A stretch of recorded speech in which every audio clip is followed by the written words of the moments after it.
Leviticus. The very name might evoke a sense of mystery or even a bit of intimidation. But what exactly is Leviticus, and why should we care about it today? The name might sound a bit intimidating, like something you'd find in an ancient library filled with dusty tomes and forgotten knowledge. And you wouldn't be far off. Leviticus is indeed a book in the Bible, and it's part of a collection of books called the Torah, which means instruction or teaching. This collection is foundational to both Jewish and Christian traditions. Think of Leviticus as a guidebook, a manual for living a life that is pleasing to God. It contains detailed instructions on rituals, moral conduct, and religious observances. Now, Leviticus was written for the Israelites, God's chosen people thousands of years ago. These were people who had just escaped from slavery in Egypt and were on their way to the Promised Land, a journey fraught with challenges and uncertainties. They needed guidance, not just for survival, but for building a community that reflected their unique relationship with God. Leviticus provided that guidance, laying down laws and practices that would help them live in harmony with each other and in obedience to God. But even though it was written for them back then, Leviticus is still relevant for us today. Its teachings transcend time, offering insights into God's character, His love for us, and how we can live in a way that honors Him. In this exploration of Leviticus, we're going to journey into its core themes: holiness, sacrifices, and laws. These themes were not just rules for the Israelites, they were expressions of a deeper spiritual truth. We'll discover why these were so important for the Israelites and how their lessons continue to resonate with our lives today. From the rituals of sacrifice to the call for holiness, Leviticus offers a rich tapestry of spiritual wisdom. Get ready to uncover the timeless wisdom found within the pages of Leviticus. As we delve deeper, we'll see how these ancient texts can illuminate our modern lives, guiding us toward a more meaningful and spiritually fulfilling existence. So whether you're new to Leviticus or revisiting it with fresh eyes, join us on this journey. Together we'll explore the profound lessons and enduring truths that have made Leviticus a cornerstone of faith for millennia. Get ready to uncover the timeless wisdom found within the pages of Leviticus. If there's one word that captures the essence of Leviticus, it's holiness. But what does holiness really mean? It's not just about being perfect or never making mistakes. Holiness is about being set apart, dedicated to God. Imagine a beautiful vase, carefully crafted and set aside for a special purpose. That's what God desires for us, to be set apart from the ordinary, dedicated to Him. Leviticus teaches us that God is holy, and He calls us to be holy as well. Holiness is like a light that shines brightly, illuminating the world around us. When we live holy lives, we reflect God's character and draw others to Him. It's about loving God with all our heart, soul, and mind, and loving our neighbors as ourselves. Have you ever done something wrong and wished you could take it back? We all have. It's a universal experience, feeling the weight of our mistakes and longing for a way to make amends. In Leviticus, we learn about the offerings and sacrifices that the Israelites offered to God. These rituals were deeply symbolic and held great significance in their relationship with the divine. Think of these offerings as a way for the Israelites to say, "We're sorry for the things we've done wrong and we want to make things right with you, God." It was their way of seeking reconciliation and restoring their connection with Him. There were different types of sacrifices for different occasions. Each one had a specific purpose and meaning, tailored to the nature of the transgression or the occasion being observed. Some were for unintentional sins, like accidentally breaking a promise. These were the sins committed without malice, yet still needing atonement. Others were for more serious offenses. These required more significant sacrifices, reflecting the gravity of the wrongdoing. The most important thing was that the Israelites approached God with a sincere heart, truly sorry for their wrongdoing. Their sincerity was key to the process of forgiveness and reconciliation. These sacrifices point us to Jesus, who is called the Lamb of God. His life and death embody the ultimate sacrifice for humanity's sins. Just like the lambs were sacrificed for the Israelites' sins, Jesus sacrificed Himself on the cross for the sins of the whole world. His sacrifice was once and for all, bridging the gap between humanity and God. Through Jesus, we have forgiveness and can draw near to God with confidence. His sacrifice assures us that no matter our past, we can always find a path back to God, embraced by His love and grace. In Leviticus, you'll come across the terms clean and unclean. These terms are central to understanding the ancient Israelite way of life and their relationship with God. Now, these terms don't mean dirty or hygienic in the way we usually think about them.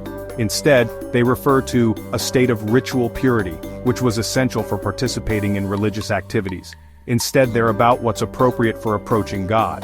The Israelites had to be in a state of ritual cleanliness to enter sacred spaces or perform certain religious duties. Certain animals were considered clean and could be offered as sacrifices, while others were unclean. This distinction was crucial for maintaining the sanctity of their worship practices. There were also laws about cleanliness after childbirth. These laws ensured that new mothers and their families could participate in communal worship without compromising the community's ritual purity, or coming into contact with certain illnesses. These regulations helped prevent the spread of disease and maintain the health of the community. These laws might seem strange to us today, but they served a vital purpose in the ancient world. They were a constant reminder of the need for purity and holiness in everyday life. But they helped the Israelites understand that God is holy. This understanding shaped their identity and their actions, setting them apart from other nations. And that approaching Him requires a certain level of purity. It's like wearing your best clothes to a special event. It's a way of showing respect and honor. It's like wearing your best clothes to a special event. It's a way of showing respect and honor. This practice of preparing oneself to meet God was deeply ingrained in their culture. While we don't follow these specific laws today, the principle still applies. We are called to approach God with a sense of reverence and respect, acknowledging His holiness. We should approach God with reverence and awe, recognizing His greatness and our need for His grace. This attitude helps us maintain a proper perspective on our relationship with the divine. Recognizing His greatness and our need for His grace, we can do this through prayer, worship, and by living in a way that honors Him. We can do this through prayer, worship, and by striving to live lives that are pleasing to Him. Our actions and attitudes should reflect our commitment to living in a way that honors God. And by striving to live lives that are pleasing to Him. In doing so, we create our own sacred spaces where we can connect with God and experience His presence in our daily lives. Section 5. The Priesthood Mediators of Holiness. In ancient Israel, the priests played a vital role in bridging the gap between God and the people. They were responsible for performing the sacrifices, maintaining the temple, and teaching the people God's laws. Think of them as intermediaries, helping the Israelites to connect with God and live holy lives. The priests were chosen from the tribe of Levi, which is where the book gets its name. They were set apart for this special service and had to undergo rituals and purification to be able to carry out their duties. Today we don't have a human priesthood in the same way. Jesus is our high priest, and through Him, we all have direct access to God. We no longer need a mediator to stand between us and God, for Jesus has made the way open for us to come boldly before the throne of grace. Section 6. Feasts and Festivals, Celebrating God's Faithfulness. Throughout Leviticus, you'll find instructions for various feasts and festivals. These weren't just random celebrations, they were special times set aside to remember God's faithfulness and to rejoice in His provision.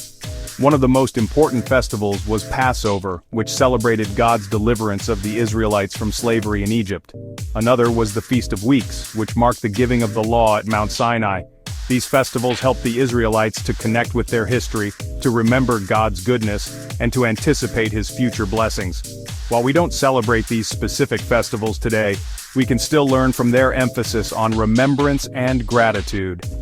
Taking time to reflect on God's blessings in our lives, to thank Him for His faithfulness, and to celebrate His goodness should be a regular part of our lives. Section 7. Leviticus and Us, Timeless Truths for Today. You might be thinking, that's all very interesting, but how does Leviticus apply to my life today? Even though it was written thousands of years ago, Leviticus is filled with timeless truths that are just as relevant for us today as they were for the Israelites. One of the key takeaways from Leviticus is the importance of living a life that is set apart for God. This doesn't mean we have to become hermits or live in monasteries. It means that we should strive to live in a way that honors God in everything we do. Another important lesson is the need for forgiveness. Leviticus reminds us that we all sin and fall short of God's glory, but through Jesus we have forgiveness and can experience a restored relationship with God. Section 8. The Holiness Code, a blueprint for ethical living. Within Leviticus, we find what is often called the Holiness Code, Leviticus 17-26. This section contains a collection of laws and instructions that cover a wide range of topics, including social justice, ethical behavior, and treatment of the poor and marginalized.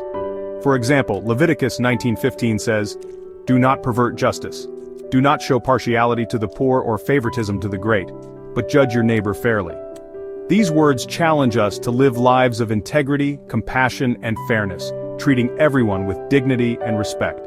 The Holiness Code reminds us that true holiness is not just about rituals and ceremonies, it's about living out our faith in practical ways, demonstrating God's love and justice in the world around us.